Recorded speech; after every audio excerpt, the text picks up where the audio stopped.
Assalamualaikum warahmatullahi wabarakatuh. Sampurasun. Kumaha dararamang? Mugia dararamangnya sadayana. Amin. Tah tepang deui sareng Bapak. Ayeuna urang ngabahas ngeunaan novel, nanging ayeuna lebet kana unsur novel. Novel teh mibanda unsur atawa struktur. Janten aya 2, aya struktur intrinsik sareng struktur ekstrinsik. Unsur intrinsik nyaeta hal-hal anu aya patalina jeung kagemblengan carita dina novel. Di antarana regepeun nya anu kahiji nyaeta tema atawa jejer, nyaeta hal atanapi gagasan anu ditepikeun ku pangarangna dina karya. Hartina naon-naon anu ditepikeun ku pangarang keur nu maca, ta eta teh disebut jejer atawa tema. Anu kadua nyaeta palaku atawa tokoh anu ngalalakonan dina carita. Dina novel mah umumna palakuna teh manusia biasa, beda sareng dongeng, pantun, eta mah kadang aya makhluk-makhluk goib atawa sasatoan anu bisa ngomongnya.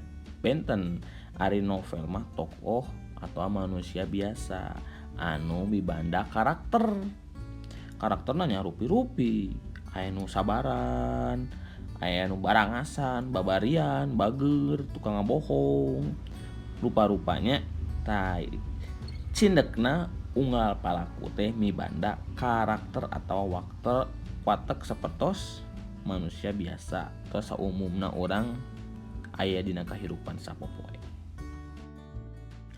Sip, anu katilu nyaeta latar atanapi setting, nyaeta waktu jeung tempat lumangsungna kajadian dina carita. Latar tempat umumna bisa di kota, di desa, di kampung, di sekolah, di gedung di mana, di kantor. Janten ari latar waktu biasana dicirian ku jam, tanggal, tahun, berang atau beuting. Misalnya teh nya dijieun pabeberang di tahun sabaraha, di tabuh sabaraha. Tah eta teh lebetna kana latar atawa setting. Ngartosnya lanjut nuka opat nyaeta galur atau alur lah bahasa Indonesia nama. Nyaeta jalan carita, runtuyan kajadian dina carita. Pok sami siga dina carpon, aya nu maju, aya nu mundur, aya nu oge maju mundur. Eta teh namina flashback bahasa Inggris namanya. Janten nuju maju mengenang teh kapengkerna kumaha caritana ta eta flashback atau bobok tengah. Sip, anu kalima nyaeta puseur sawangan, nyaeta cara atawa sawangan nu dipake ku pangarang minangka midangkeun tokoh. Aya rupa-rupa puseur sawangan teh.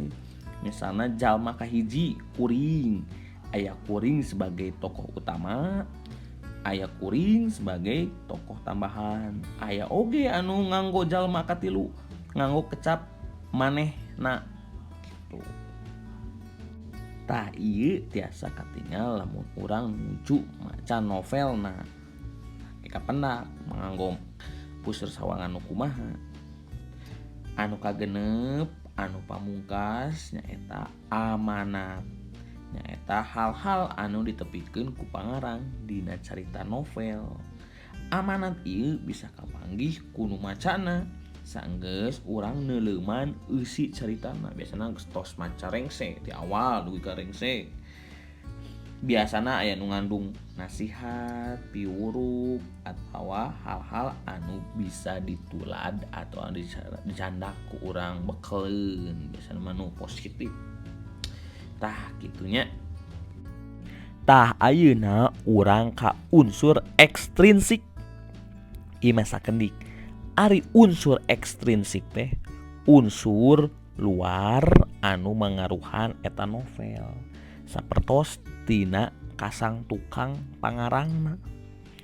kondisi sosial na kumaha, di balik layar nuju ngadamel nuju nyeratna kumaha, terus kumaha kaayaan di eta tempat pangarang teh, boh nuju di gunung, di leuweung misalnya atau di pantai, di basisir gitu kumaha. Teras ieu teh nuju kaayaan sedih atau gembira, eta mah kaayaan ti pangarang. Teras bahasana itu ti Ciamis, Sukabumi, atau ti Subang, Cirebon, ti Bekasi, tah rupa-rupa kumaha kasang tukang pangarangna. Tangtuna bakal mangaruhan eusi novel. Tah gitu. Eta mah unsur ekstrinsik. Sakitu anu Bapak tiasa didugikeun mugi aya manfaatna nya. Assalamualaikum warahmatullahi wabarakatuh.